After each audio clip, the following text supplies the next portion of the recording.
Le corps humain semble donc être un seul et même tissu qui s'est différencié fonctionnellement au gré du temps, mais dont l'organisation basique est stéréotypée. Cette trame organisationnelle, support de vie en équilibre, cependant, ne peut pas être sans règles de fonctionnement. Comment ces structures sont-elles maintenues? Comment est organisée leur résorption, leur mobilité? Quel est leur rôle?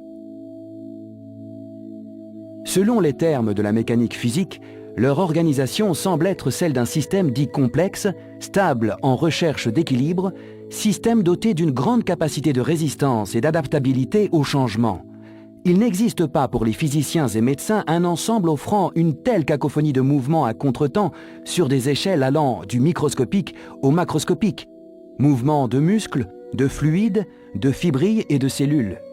Nous sommes au contact de la pierre de touche de toute approche de la complexité. Ce système multimicrovacuolaire qui nous avait semblé chaotique et complexe d'emblée est un ensemble d'éléments à haute densité d'interconnexion non linéaire, organisés en fonction d'une seule finalité garante de l'indispensable, favoriser la vie, se diviser, se multiplier dans un ensemble de constantes prédéterminées comme la teneur en oxygène, la température du corps ou la composition du plasma. Il faut maintenir les équilibres internes de la structure. Mais un autre aspect est capital. C'est le maintien de l'équilibre de la structure en termes d'assises mécaniques et non plus en termes de flux ou de transmetteurs. Pour transmettre, la structure doit résister, s'adapter aux sollicitations basiques de l'environnement et maintenir son architecture. La plupart des séquences mettent en évidence des formes pseudo-géométriques qui reflètent une répartition polygonale et une efficacité thermodynamique sans perte inutile d'énergie.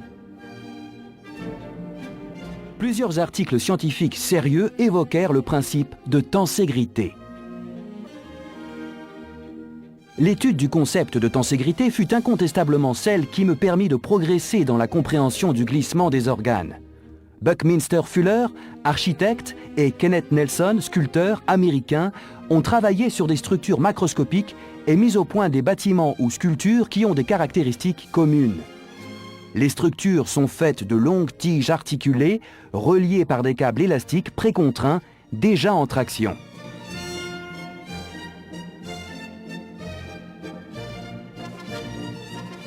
Le principe est un système architectural dans lequel la stabilité est obtenue par un équilibre entre des forces opposées de compression et de tension, ce qui permet de conserver forme, solidité, adaptabilité multidirectionnelle et indépendance vis-à-vis de la force de gravitation.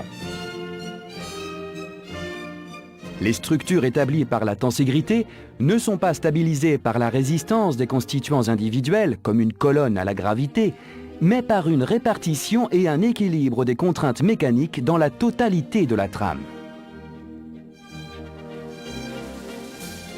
Toutes les forces sont soumises à tous les éléments structuraux, ce qui fait que la moindre tension accrue sur l'un des éléments est transmise à tous les éléments, même éloignés.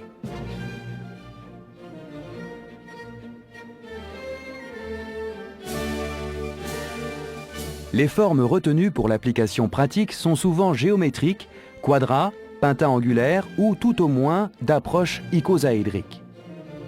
La forme icosaédrique semble être la manière préférée pour séparer et remplir l'espace à la recherche de surfaces d'air dites minimales dans l'arrangement.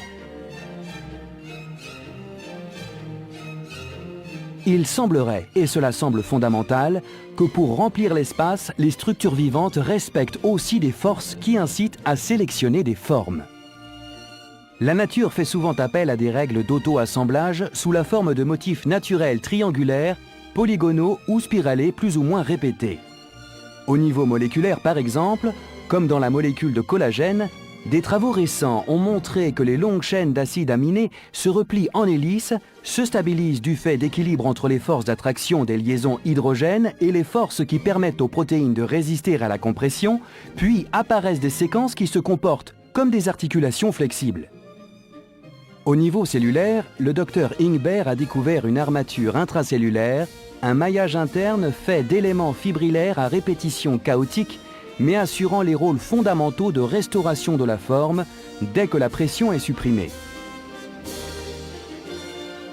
Cette tendance pseudo-polygonale interroge car elle existe à toutes les échelles de la matière vivante, animale ou végétale, et semble être sûrement au travers d'une influence plus importante des forces physiques telles que, en outre, osmotiques et électromagnétiques, le système de construction privilégié de la nature sélectionné au cours de l'évolution.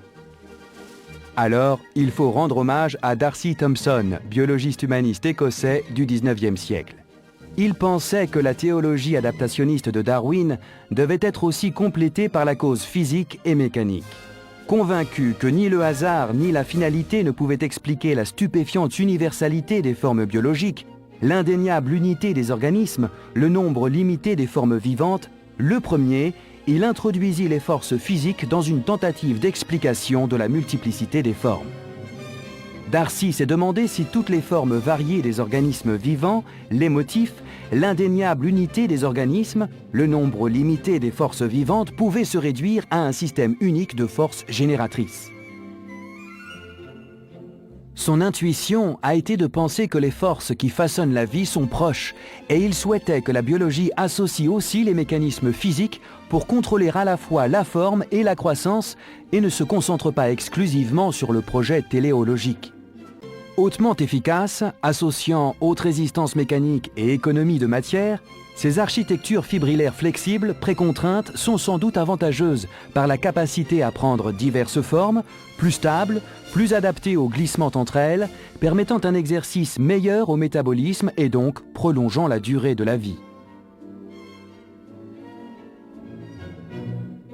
Cette capacité de la matière et son organisation spatiale offre des potentiels de mouvement infinis.